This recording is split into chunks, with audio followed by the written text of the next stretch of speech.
Olá, pessoal. Meu nome é Gabriel, faço parte do grupo de práticas de saúde baseadas em evidências da Residência de Pediatria do Hospital Infantil João Paulo II. Nas próximas aulas, irei falar sobre a avaliação do conjunto das evidências, começando pela credibilidade das revisões sistemáticas. Declaro que não tenho conflito de interesses e não recebo nenhum tipo de financiamento da indústria ou de empresas que possam ser eventualmente citadas nesta aula. Os tópicos abordados nesta aula serão a avaliação do conjunto das evidências, a diferença entre revisão sistemática e revisão narrativa e como avaliar a credibilidade da revisão sistemática. Por que falamos de conjunto das evidências? Porque frequentemente vocês vão se deparar com situações em que há vários estudos buscando responder a uma mesma pergunta pico. E aí, qual estudo escolher? Como lidar com essa quantidade de informações? Tomemos como exemplo um grande embate do futebol mundial: Real Madrid e Barcelona, conhecido como El Clásico. Qual clube tem o melhor time de futebol?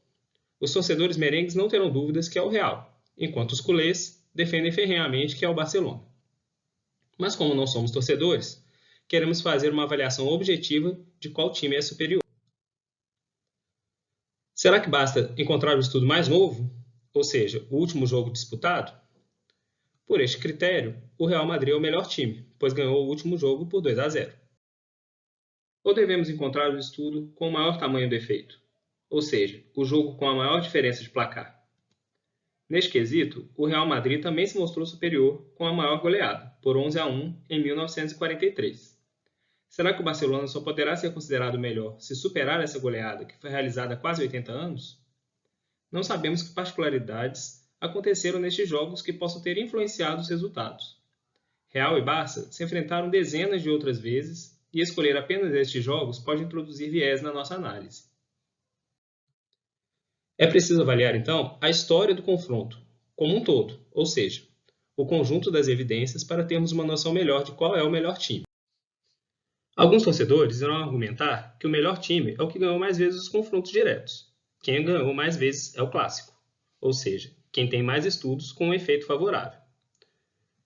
Ou seja, por este quesito, o Barcelona leva vantagem, pois ganhou 15 clássicos a mais em um total de 277. Outros torcedores defendem que o melhor time é o que ganhou mais títulos, ou seja, mais estudos com efeito favorável, mas em desfechos importantes. Até a gravação desta aula, os dois clubes estavam empatados com 91 títulos cada um. Porém, o Barcelona leva vantagem em títulos nacionais e o Real Madrid em títulos internacionais. Podemos confiar em análise de subgrupos? Assim como no futebol, em práticas de saúde baseadas em evidências, encontrar este tipo de resposta não é simples. É preciso fazer uma revisão na literatura. Com certeza todos já ouviram alguém dizendo: eu fiz uma revisão na literatura. Só tem um problema: a literatura é coisa demais. Será que realmente foi feita uma extensa revisão da literatura? Quando estamos falando de revisão da literatura, estamos buscando avaliar o conjunto das evidências. Esta revisão pode ser feita de algumas formas. Uma delas é a revisão narrativa. Geralmente é um texto de abrangência ampla, abordando uma linha de cuidado ou alguma doença, como asma, pneumonia ou diabetes. Seu foco é mais descritivo e muitas vezes qualitativo, explicando detalhes da condução do problema. Pode ser histórica, explicando as mudanças no tratamento ao longo das décadas, ou uma descrição do estado da arte, o que há de mais moderno sendo realizado naquele momento. Frequentemente busca estabelecer modelos contextuais do problema e criar modelos teóricos de abordagem. Tem um caráter mais autoral, ou seja, está sujeito a preferências do autor, e a metodologia não é clara em relação aos critérios da escolha das fontes dos dados, da estratégia de busca, da avaliação crítica das evidências e da seleção das referências.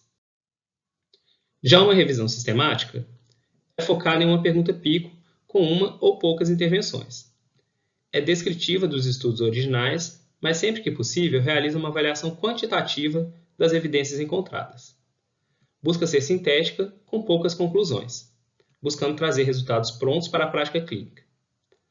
Uma boa revisão deve ser reprodutível independentemente de quem forem os autores.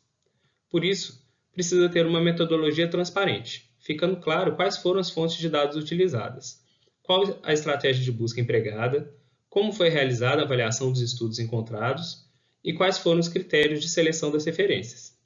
Além disso, independentemente se é uma revisão narrativa ou uma revisão sistemática, os resultados de vários artigos podem ser combinados como se fossem um só. A isso chamamos de meta-análise. Em resumo, uma revisão sistemática é a forma mais confiável de avaliar o conjunto das evidências. Antes de começar até mesmo a busca por alguma evidência, é preciso avaliar se a pergunta é plausível. É preciso ter um pensamento bayesiano, ou seja, qual a probabilidade pré-teste da intervenção realmente funcionar? Há uma base fisiopatológica conhecida que sustente a hipótese? Depois partimos para o resultado da revisão sistemática. O resultado encontrado sugere uma mudança na nossa prática? Os desfechos avaliados são importantes para os pacientes? A revisão foi de fato sistemática?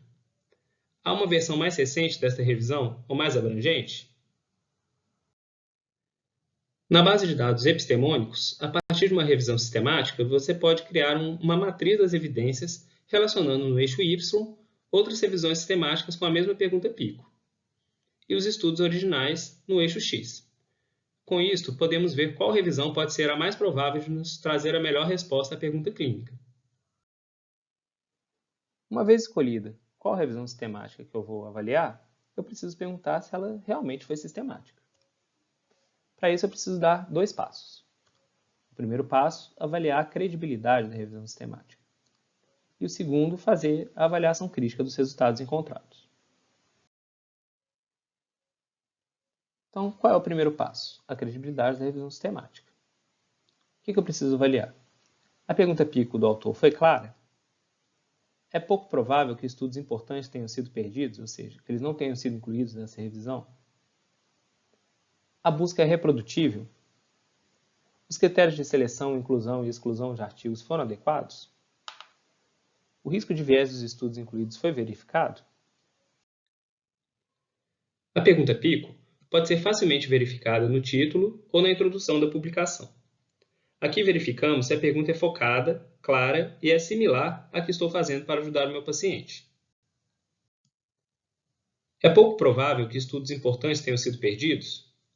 Para isso, os autores têm que realizar uma busca em várias bases de dados, como a Medline, Lilacs, Embase, registro de ensaios clínicos da Cochrane e outras. Após encontrar os artigos, os autores devem revisar também as referências dos estudos encontrados em busca de evidências que possam ter sido perdidas. Além disso, os autores devem fazer uma busca na literatura cinzenta, isto é, dados que não foram publicados em revistas indexadas, como anais de congresso, revistas não indexadas, estudos não publicados, protocolos locais, informes institucionais ou comerciais não revisados por pares. Preferencialmente, a busca não deve restringir a um idioma de publicação, especialmente se o idioma não for inglês. E os autores devem expor quais termos de busca foram utilizados. Neste exemplo de revisão sistemática, os autores expõem quais foram os termos utilizados em cada base de dados.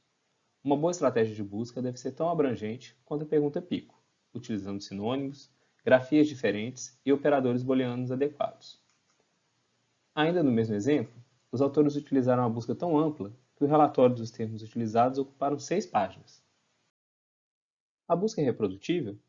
Uma boa revisão sistemática deve realizar uma busca que seja reprodutível independente de quem for o autor. Por isso, toda revisão sistemática tem no mínimo 2 autores.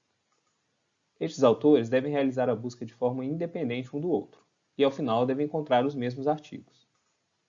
Não tem problema um autor encontrar alguns artigos diferentes do outro. No entanto, eles devem informar como resolveram as divergências, se foi por consenso ou se foi convidado um terceiro revisor para essa tarefa. Eventualmente, incluir ou excluir um estudo em uma revisão sistemática pode ser baseado em critérios subjetivos, ou mesmo pouco claros. Por isso é importante que os revisores não tenham conflitos de interesses com o assunto abordado. No livro Medicamentos Mortais e Crime Organizado, Peter Gotch, cofundador da colaboração Cochrane, denuncia como conflitos de interesse com a indústria farmacêutica atuam na produção de artigos científicos com conclusões equivocadas. Gotch foi expulso do Conselho Administrativo da Cochrane em 2018 por denunciar processos de corrupção na realização de algumas revisões temáticas da instituição. Em uma revisão sistemática, Hansen avaliou se conflitos de interesses econômicos poderiam estar associados a mudanças de desfechos encontrados em outras revisões sistemáticas. Ele encontrou que revisões com financiamento da indústria tinham conclusões favoráveis em 89% das vezes, com intervalo de confiança de 57% a 100%, enquanto revisões sem financiamento eram favoráveis à intervenção em apenas 45% das vezes. Ou seja, a chance de um resultado favorável à intervenção quando a revisão sistemática é financiada pela indústria é 2 vezes maior. Os critérios de seleção, inclusão e exclusão de artigos foram adequados? Os critérios de inclusão e exclusão dos artigos foram definidos previamente no projeto da revisão? Assim como o ensaio clínico, a metodologia deve estar descrita e registrada em uma base de registros antes da busca começar.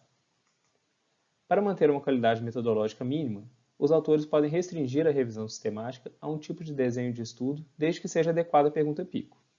O mais comum é a revisão sistemática de ensaios clínicos randomizados, mas perguntas sobre dano podem apenas ter respostas em estudos observacionais.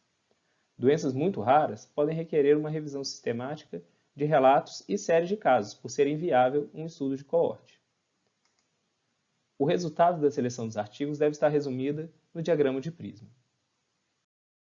Na identificação, os autores relatam todos os artigos que foram encontrados na base de dados. Depois, eles informam quantos artigos sobraram após a remoção de duplicatas. Então, os autores rastreiam esses artigos e, pelo título e introdução, já identificam aqueles que não preenchem os critérios de inclusão. No nosso exemplo, os autores descartaram estudos considerados não relevantes, não realizados em humanos, contextos diferentes da pergunta pico, comparações diferentes, estudos que não eram randomizados ou coortes, e eles encontraram ainda artigos que não eram originais, como revisões sistemáticas e relatórios de conferências. Após este processo, informam quantos artigos completos apresentavam critérios de elegibilidade. O último passo é aplicar os critérios de exclusão e informar quantos artigos restaram para análise. O risco de viés dos estudos incluídos foi verificado? Devem ser avaliados os riscos de viés de cada estudo, individualmente, e também o risco global de viés do conjunto dos estudos para cada desfecho. Os autores devem informar previamente quais ferramentas de análise de risco de viés serão utilizadas. As ferramentas de avaliação de risco de viés são específicas para cada desenho de estudo. Por exemplo, para ensaios clínicos randomizados pode ser utilizada a Risk of Bias 2, da Cochrane. A nossa aula de ensaio clínico randomizado foi baseada nessa ferramenta.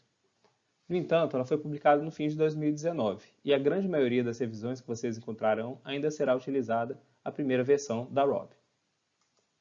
Para estudos de coorte e caso-controle, a escala de Newcastle-Ottawa é a mais utilizada. E para testes diagnósticos, a ferramenta QUADAS-2 é amplamente utilizada também. É preciso avaliar também se há viés de publicação. Por quê? Sabemos que estudos com resultados positivos têm 3 a 5 vezes mais chance de serem publicados de acordo com o estudo de Song. Isso ocorre porque estudos pequenos e negativos geralmente são menos interessantes para as editoras e geralmente não há muita cobrança em cima dos pesquisadores para publicá-los. O viés de publicação tende a superestimar os efeitos de uma intervenção, ao excluir estudos negativos em uma meta-análise. Em resumo, uma revisão sistemática deve seguir as seguintes etapas: a elaboração da pergunta de pesquisa, o registro do projeto de pesquisa da revisão sistemática, a busca da literatura, realizada independentemente por cada avaliador, a seleção dos estudos, onde devem ser excluídos os estudos irrelevantes, a coleção de estudos para avaliação, em que cada um dos avaliadores vai avaliar independentemente do outro o risco de viés de cada estudo encontrado. Então, eles devem elaborar qual é o conjunto de estudos incluídos, e exclusão de estudos que não preenchem critérios de inclusão. Os avaliadores, novamente, independentemente um dos outros, vai realizar a extração de dados, realizando uma síntese qualitativa ou, se possível, quantitativa da revisão sistemática. Como mensagens finais, devemos lembrar que a revisão sistemática busca ser reprodutível e abrangente dentro de uma pergunta pico. A credibilidade da revisão sistemática depende de um método transparente e extensivo. E a credibilidade também depende da ausência de conflitos de interesses. Na próxima aula, iremos em busca do diamante das revisões sistemáticas, ou seja, vamos aprender a analisar os resultados de meta-análise. Em caso de dúvidas, entrar em contato por e-mail ou Twitter. Obrigado e até a próxima!